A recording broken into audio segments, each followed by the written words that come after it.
అండి ఇవాళ చికెన్ షార్వా ఈజీగా ఏ విధంగా తయారు చేస్తారో చూద్దాము. కడాయి పెట్టి ఆయిల్ పోసి కొంచెం ఆయిల్ చాలండి. చూడండి, కొంచెం ఆవాలు,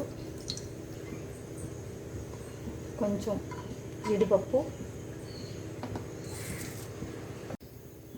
ఒక పెద్ద ఎర్రగడ్డ సన్నగా తురుముకొని ఈ విధంగా కరివేపాకు రమ్మండి. ఆనియన్స్ లైట్గా వేగనిచ్చేసి అందుకుని అల్లం పేస్ట్ వేసుకోవాలి.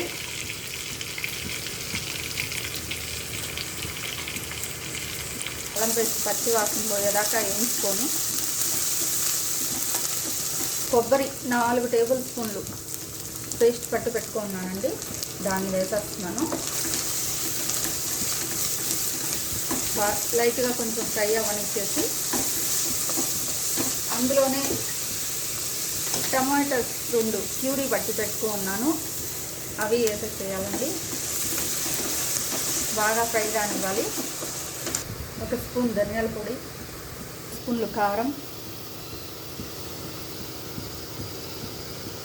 టేబుల్ స్పూన్ పసుపు, ఉప్పు, స్పూన్ జీలకర్ర పౌడరు, స్పూన్ గరం మసాలా అన్నీ వేసి బాగా కలుపుకుంటే దీంట్లో ఉన్నంతా వాటర్ వెళ్ళిపోయి డ్రై అయిపోతుందండి. ఈ విధంగా చూస్తున్నాను కదా, డ్రై అయిపోయి ఆయిల్ పక్కకి సపరేట్ అయిపోతుంది. సపరేట్ అవుతుంది చూడండి ప్యాన్ నుంచి. ఆ టైంలో నేనైతే చికెన్ తీసుకొని స్కిన్ వరకు సపరేట్ చేసి ఇది చేస్తాను. షేర్వాకి 1 కప్పు చికెన్ వేసేస్తాను. కొంచెంసేపు ఫ్రై అవనిస్తే దాంట్లో ఉండే నీచు వాసన అంతా పోతుంది.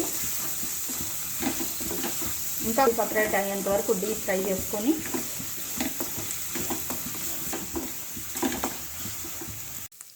ఈ విధంగా ప్యాన్ నుంచి ఆయిల్ సపరేట్ అవ్వగానే ఏ బౌల్తో అయితే టమాటా ప్యూరీ తీసుకున్నానో అదే బౌల్లో వాటర్ తీసుకొని దీంట్లో మిక్స్ చేసేస్తే కొంచెంసేపు ఉడకనిస్తే షార్వా రెడీ. ఈ విధంగా ఆయిల్ సపరేట్ అయిన తర్వాత ఒక 1/2 టేబుల్ స్పూన్ కసూరి మేతి నలిపి వేసేసి దాంతో ఒక 2-3 పచ్చిమిర్చి ఘాటు పెట్టి వేసేసి కొత్తిమీర వేసి స్టవ్ ఆఫ్ చేసుకోండి.